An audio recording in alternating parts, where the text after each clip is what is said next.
Hello everyone, welcome to our YouTube channel Sarova academy. जैसा कि आप हमारी पिछली वीडियोस में देख रहे हैं, हमने क्लास 10th का एपी चैप्टर स्टार्ट किया हुआ था। इस चैप्टर से रिलेटेड ऑलमोस्ट सारा चैप्टर हम फिनिश कर चुके हैं। आज करेंगे हम इस चैप्टर के लास्ट वाले कुछ 5 सम, जो हमारे सम ऑफ टर्म से रिलेटेड होंगे।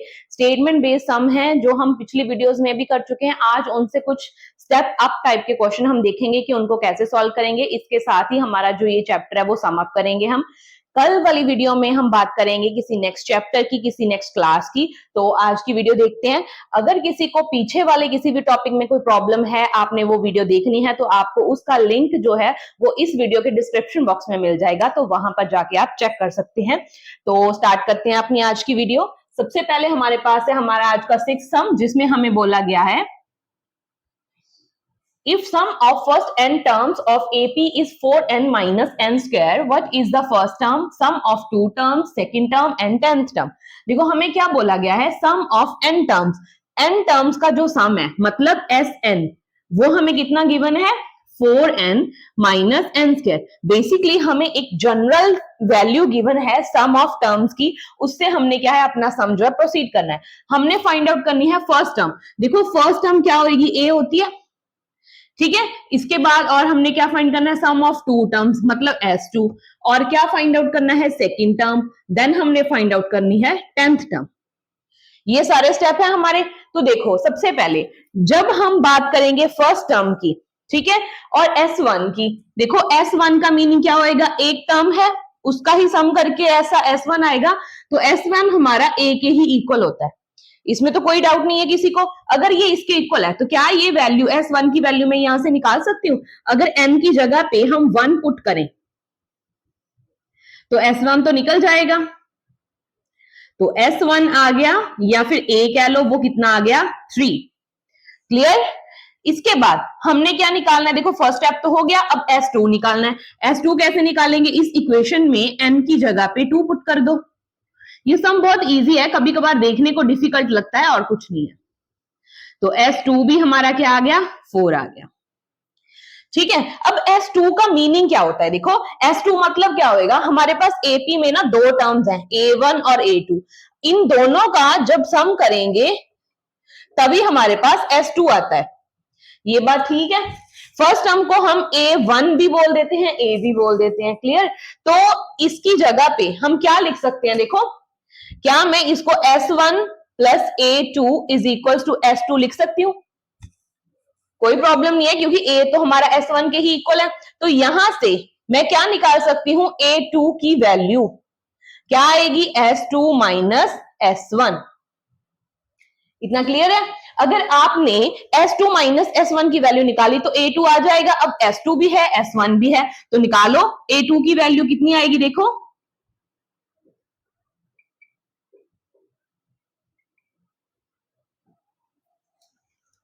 ठीक है। अब देखो फर्स्ट टर्म हमारे पास क्या आई थी, फर्स्ट टर्म जो है वो 3 है, फिर देन हमारे पास सेकंड टर्म क्या आ गई, 1 आ गई। इतना तो क्लियर है। अब ये तो हो गया। अब क्या हमारे पास जब A है और A2 है तो मैं D निकाल सकती हूँ। D की वैल्यू क्या आएगी, 1 माइनस 3 करके, दैट इज -2। अब A10 निकालना है, कैसे निकलेगा, A plus 10 minus 1 into D। D की वैल्यू कितनी है, -2। तो क्या आएगा, A की वैल्यू कितनी है, देखो A की वैल्यू है 3 प्लस 9 इंटू -2, 3 माइनस 18, तो कितना आ गया, -15। तो A10 की वैल्यू हमारे पास आ गई -15। क्लियर हुआ। देखो हमने 4 पार्ट निकालने थे, फर्स्ट टर्म हो गई। अब फिर क्या करना था, S2 निकालना था। S2 भी निकल जाएगा जनरल इक्वेशन में वैल्यूज पुट करके। जब हमने S1 निकाल लिया, S2 निकाल लिया, तो हम A2 निकाल सकते हैं, क्योंकि S2 बेसिकली क्या होता है, sum of first term and second term. First term किसके इक्वल है, S1 के इक्वल है, तो दोनों को सब्ट्रैक्ट करेंगे तो A2 निकल जाएगा। A2 आ गया अगर हमारे पास, देन हम कुछ भी फाइंड आउट कर लेंगे, क्योंकि दो हमारे पास टर्म्स हैं, हम कॉमन डिफरेंस निकाल लेंगे। देन हमें कोई भी टर्म जो फाइंड आउट करने के लिए बोला जाएगा वो वाली टर्म हम फाइंड कर सकते हैं। क्लियर। तो ये तो हो गया हमारा आज का फर्स्ट सम। इसके बाद बात करेंगे हम आज के सेकंड क्वेश्चन के बारे में।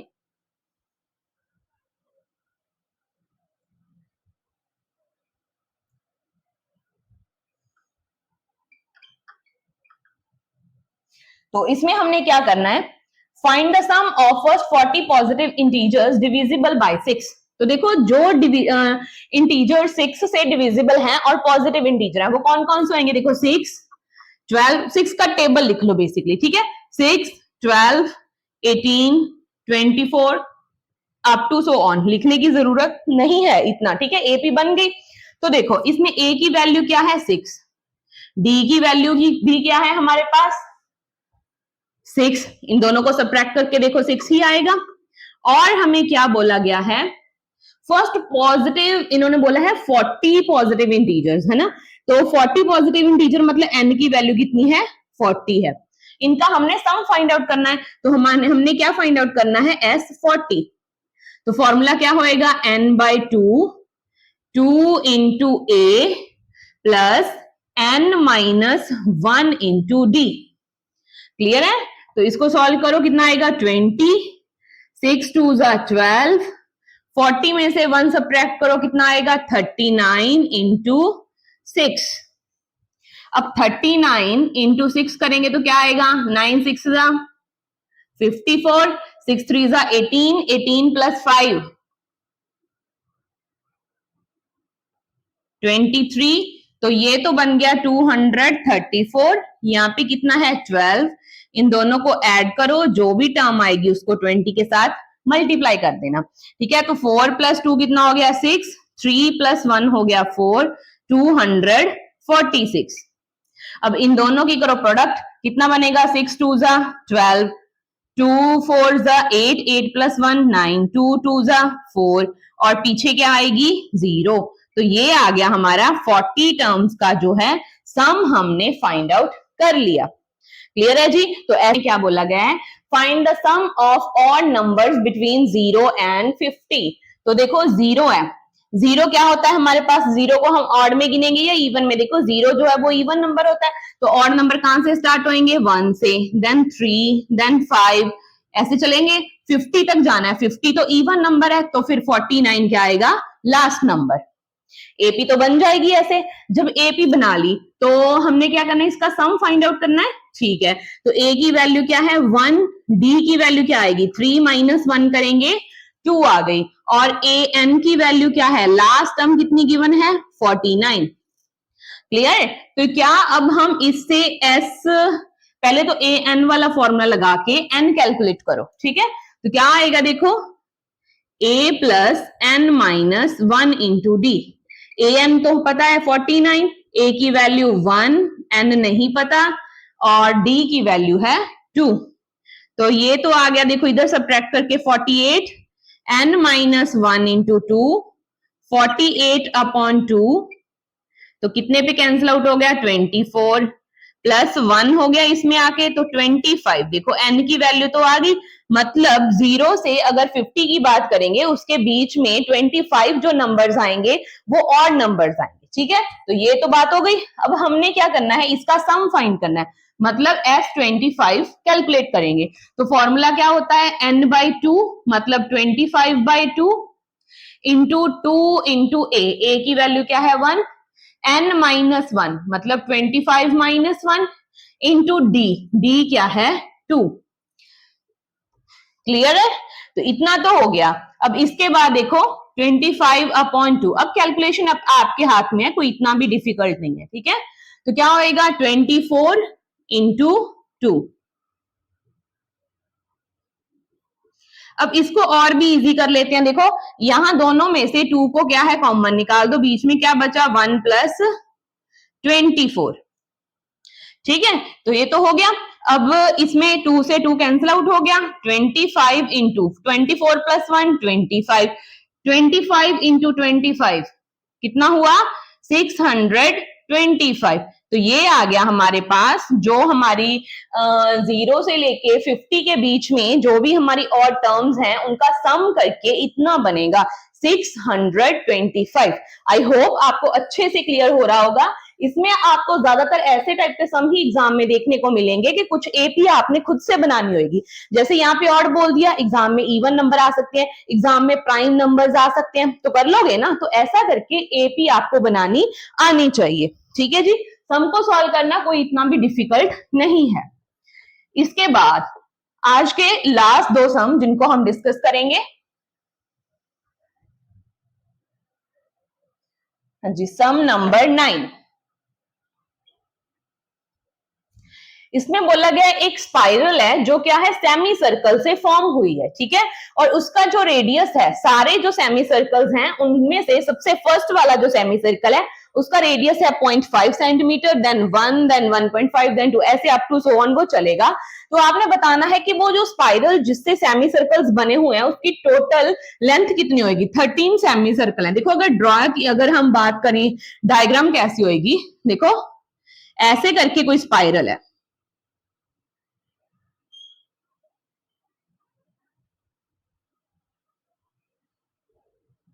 ठीक है।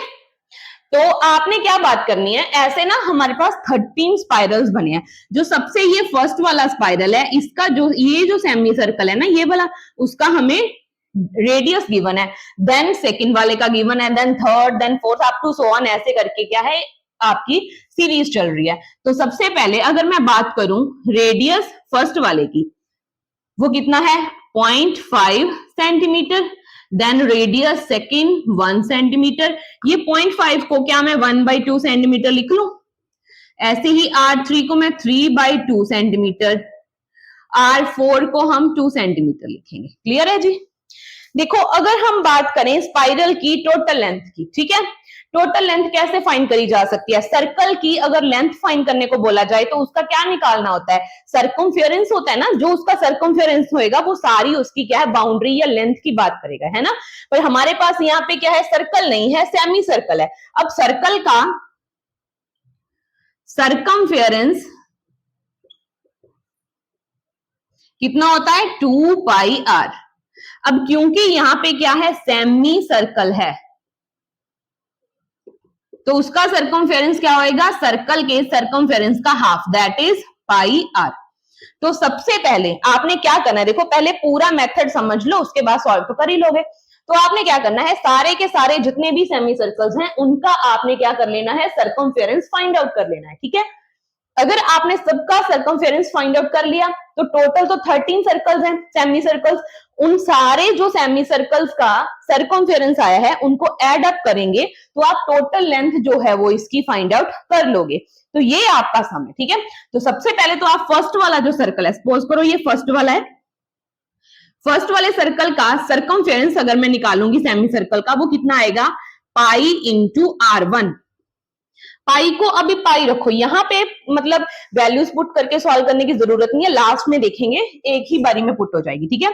तो पाई इंटू 1/2, तो क्या बोलेंगे π/2 सेंटीमीटर लिख लो, ठीक है। देन आ गया हमारे पास बी वाले सेमी सर्कल का, पाई आएगा, देन सी का πr3, वो कितना आएगा 3π/2 सेंटीमीटर, देन डी वाले का πr4 दैट इज 2π सेंटीमीटर, ठीक है। अब जो ये हमारे पास बन रही है, ये हमें एक सीरीज बोल रखी थी, ऐसे ये सीरीज बन रही है, तो क्या हमारे पास एपी क्या बन गई π/2 पाई 3π/2 2π, ऐसे करके ये क्या है पूरे 13 तक आपकी सीरीज चलेगी, ठीक है। तो फर्स्ट टर्म इसमें क्या आ गई π/2। अब डी की वैल्यू कैलकुलेट करें कितनी आएगी, वो कितनी आएगी, देखो सेकंड टर्म पाई में से π/2 सब्ट्रैक्ट करो, है ना। तो सब्ट्रैक्ट करने के लिए एलसीएम लेना होता है, इसके नीचे 2 है तो इसके नीचे बनाओ, तो 2 आ जाएगा, यहाँ पे क्रॉस करेंगे तो 2π - π, 2π में से एक पाई सब्ट्रैक्ट करेंगे तो कितना आएगा π/2। तो ये डी की वैल्यू आ गई, है ना। टोटल हमें क्या बोला गया है कि जो स्पाइरल्स हैं आपके वो 13 हैं, है ना। तो आपने क्या करना है, उनकी लेंथ फाइंड आउट करनी है, तो आपने S13 फाइंड आउट करना है, तो क्या आएगा 13/2, 2 इंटू ए की वैल्यू कितनी है π/2 plus n - 1 into D. Clear, इतना तो हो गया। अब इसके बाद इसको सॉल्व करो और फाइंड आउट करो आपका क्या आएगा। कोई ये कैंसिल आउट हो गया, ओनली पाई बचा। यहाँ पे कितना आ गया 13 - 1 करेंगे तो 12π/2। अब ये कैंसिल आउट होके 6π बच गया, ठीक है। तो 6π + 1π कितना हो गया 7 पाई। क्लियर है जी इतना? देखो यहां तक तो सबका सॉल्व हो जाएगा। इसके बाद आपने क्या करनी है, पाई की वैल्यू पुट करनी है। क्या कहां पे करूं कैलकुलेशन, यहां पे कर लो, इस पे इरेज कर देते हैं। तो देखो इसके बाद यहां पे है 13/2 इंटू 7। अब पाई की वैल्यू क्या होती है, 22/7। ठीक है, तो 7 से 7 कैंसिल आउट, ये क्या हो गया 11 से कैंसिल आउट हो गया। ठीक है, अब 13 इंटू 11 करोगे तो जो भी आपका आंसर आएगा वो S13 की वैल्यू है। अब देख लो कैसे कैलकुलेशन होगी। 13 1 जा 13, 13 1 जा 13। ठीक है, तो आपका आंसर कितना आ गया 143। ठीक है जी, तो ऐसा करके आपने क्या कर लिया कि जो 13 सेमी सर्कल्स थे उनकी आपने लेंथ या वो जो स्पाइरल बन रही है उसकी टोटल लेंथ आप क्या है फाइंड आउट कर सकते हो। आई होप क्लियर हो गया होगा। इसके बाद बात करेंगे हम अपने आज के लास्ट सम की जो इंपॉर्टेंट है, और इस टाइप के सम ही आपको एग्जाम में देखने को मिलेंगे अगर थोड़ा टफ टाइप का आपका क्वेश्चन रहता है। ठीक है, तो स्टार्ट करते हैं हम अपना आज का लास्ट सम। इसके साथ ही हमारा जो ये चैप्टर है वो सम अप हो जाएगा। देखो इसमें हमें क्या बोला गया है, 200 logs are stacked in manner 20 in the bottom row and 19 in next, then 18 up to so on. In how many rows 200 logs are stacked and so and number of logs in the top row. देखो आपको क्या बोला गया है, एक sequence बना हुआ है जिसमें ना मतलब 200 लॉग्स जो हैं उनको प्लेस करा गया है। ठीक है, तो सबसे ऊपर वाली जो रो है उसमें तो 20 लॉग्स आ गई, उससे नीचे वाली में 19, then 18, then 17, 16 up to so on, ऐसे चलेगा। ठीक है, ऐसे करके एक मैनर बना है। टोटल लॉग्स कितनी है 200 है। ठीक है, आपने क्या बताना है कि जो सबसे टॉप वाली लॉग है, टॉप वाली रो है, ऊपर वाली 20 नंबर वाली है ना, जैसे हमने बोला ना, इन्होंने बोला है सबसे पहला जो क्वेश्चन है कि आपने ये बताना है कि टोटल कितनी रोज में वो जो लॉग्स है उनको प्लेस करा गया है। ठीक है, एक तो नंबर बताना है, दूसरा जो सबसे टॉप वाली जो रो है उसमें कितनी लॉग्स हैं। ठीक है, तो ऐसा करके आपने क्या है अपना सम सॉल्व करना है। ठीक है जी,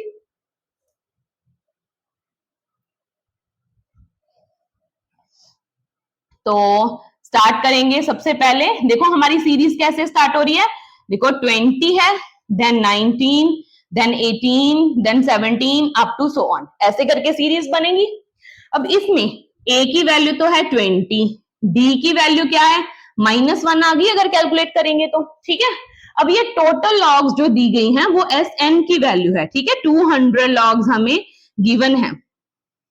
ठीक है जी, आपने क्या करना है, सबसे पहले आपने क्या फाइंड आउट करना है, ये Sn वाला फॉर्मूला लगा के आपने क्या है number of rose find out करनी है। ठीक है, तो Sn का फॉर्मूला क्या होता है, n/2 2a plus n minus 1 into D. अब Sn तो 200 है, n की वैल्यू नहीं पता, यहाँ पे 2 है, 2 into 20 plus n minus 1 into -1।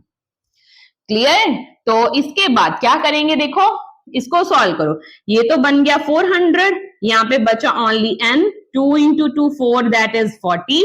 अब इसको सॉल्व करो, क्या बनेगा n इंटू -1 क्या हो गया -n, और क्या बनेगा -1 क्या हो गया +1।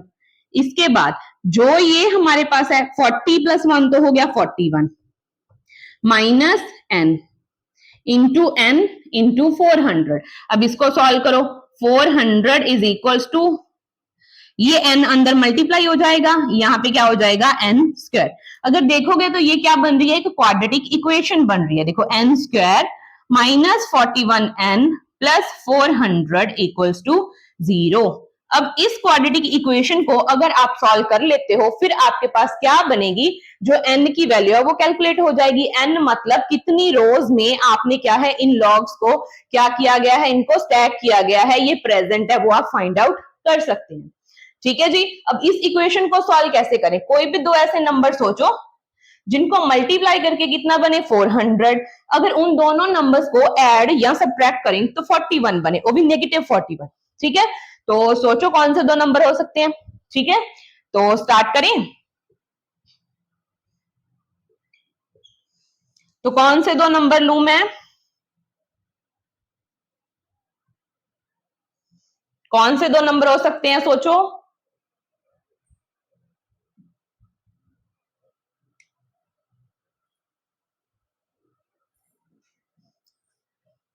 देखो, एक तो हम ले सकते हैं, इन दोनों की मल्टीप्लाई करके देखो कितना बन रहा है। 6 5 30, हाँ ये ऐसे बनेगा, क्योंकि 16, अगर 16 में 25 ऐड करेंगे तो हमारे पास कितना बनेगा, 41 बनेगा। और हमें नेगेटिव 41 चाहिए, तो नेगेटिव नेगेटिव प्लस और साइन नेगेटिव ही आ जाएगा। ठीक है जी। तो इन दोनों में से कॉमन क्या निकाल सकते हैं, n-16 बचा, n कॉमन आ गया। अब इन दोनों में से अगर मैं 25 को कॉमन निकाल लूं, बीच में क्या बचा, n, नेगेटिव साइन भी चला गया तो यहाँ पे नेगेटिव आएगा, क्योंकि हमने पहले ये देख लिया है 25 को अगर हम 16 से मल्टीप्लाई करें तो 400 बचता है। अगर 25 कॉमन निकाल लिया तो बीच में क्या बचा, 16। तो एक तो देखो इन दोनों टर्म्स में से वैल्यू कॉमन आ गई n-16, बीच में क्या बचा, n-25। क्लियर है जी। तो इसके बाद जब दोनों पार्ट को सेपरेटली सॉल्व करेंगे तो n की ये वाली दो वैल्यूज आ जाएंगी। ठीक है। अब देखो n की वैल्यू क्या होनी चाहिए, या तो n की वैल्यू हमारे पास पॉजिटिव एक कंप्लीट नंबर आती है, ये पॉजिटिव भी है कंप्लीट नंबर भी है, तो n की तो ये दोनों वैल्यूज पॉजिटिव है। पर हम ऐसा तो बोल नहीं सकते ना कि जो रोज है वो 16 है या रोज है वो 25 है, ऐसा तो हो नहीं सकता, कोई एक ही नंबर होएगा। तो इसको अब चेक करते हैं कि इन रोज में कितने नंबर ऑफ लॉग्स प्रेजेंट है। ठीक है। अगर हमारे पास n की वैल्यू 6 है तो a6 निकालो। ऐसे ही अगर n की वैल्यू 25 है तो a25 निकालो, यहाँ पे 16 है। ठीक है। इसकी वैल्यू से हम चेक करेंगे कि कौन सी n की वैल्यू पॉसिबल है और कौन सी पॉसिबल नहीं है। तो a16 किसके इक्वल होएगा, a प्लस 15d। a की वैल्यू कितनी है हमारे पास, 20, 15 इंटू d हमारा -1 है, 20 माइनस 15 दैट इज कितना आ गया हमारे पास, 5। तो a16 की वैल्यू तो हो गई कैलकुलेट। ऐसे ही a25 निकालो, a25 is equals to a plus 24d। अब a की वैल्यू तो 20 है, 24 इंटू -1, 20 माइनस 24 दैट इज -4। तो क्या किसी रो में -4 लॉग्स प्रेजेंट हो सकती हैं? गिन के रखोगे तो कोई पॉजिटिव वैल्यू आएगी, 1 2 3 4, माइनस के 4 लॉग्स तो हो भी नहीं सकते ना। तो n क्या ये वाली वैल्यू पॉसिबल है? अगर ये पॉसिबल नहीं है तो n की ये वाली वैल्यू भी पॉसिबल नहीं है। तो यहां से हमने क्या कंक्लूड कर लिया कि जो हमारी रोज है टोटल वो कितनी है, n की वैल्यू कितनी आई है, 16। और वो 16th जो रो है उसमें कितनी हमारे पास लॉग्स प्रेजेंट हैं, 5 लॉग्स। क्योंकि उन्होंने पूछा है ना सबसे टॉप वाली जो लॉग है, क्योंकि इन्होंने बोला था कि 20 लॉग्स जो है वो बॉटम में है, उसके बाद में हमारे पास कितनी है, 19 देन 18 देन 17 देन 16, ऐसे करके चलेगा। तो सबसे जो टॉप वाली लॉग आएगी, सबसे टॉप वाली रो, वो कितनी, टोटल रोज कितनी है, 16। सो सबसे टॉप वाली में तो 16 वाली रो ही होगी ना, और वो 16 वाली रो में कितनी लॉग्स प्रेजेंट है, कितना आंसर आया है, 5। तो ये आपके दोनों सम का क्या है, दोनों जो क्वेश्चन पूछे गए थे उनके आंसर यहाँ पे आपको मिल जाते हैं। क्लियर है जी। तो आज की वीडियो में हम डिस्कस करने वाले थे बस ये वाले सम। तो एपी चैप्टर के ऑलमोस्ट हर टाइप के सम को मैंने कवर किया है आपके लिए। अगर किसी को फिर भी किसी क्वेश्चन में कोई डाउट है, कोई एक्सरसाइज समझ में नहीं आई, या कोई भी किसी भी टाइप की प्रॉब्लम है, आप डिस्क्रिप्शन, आप क्या है कमेंट सेक्शन में अपनी क्वेरी बताना, आपको सोल्यूशन जरूर मिलेगा। ठीक है जी। तो इसके बाद हम स्टार्ट करेंगे कोई नेक्स्ट चैप्टर। तो मिलते हैं नेक्स्ट वीडियो में किसी नेक्स्ट चैप्टर के साथ। तब तक मेरी वीडियोस को देखते रहें, अपने फ्रेंड्स के साथ शेयर करें और मेरे चैनल को सब्सक्राइब करें। Thank you.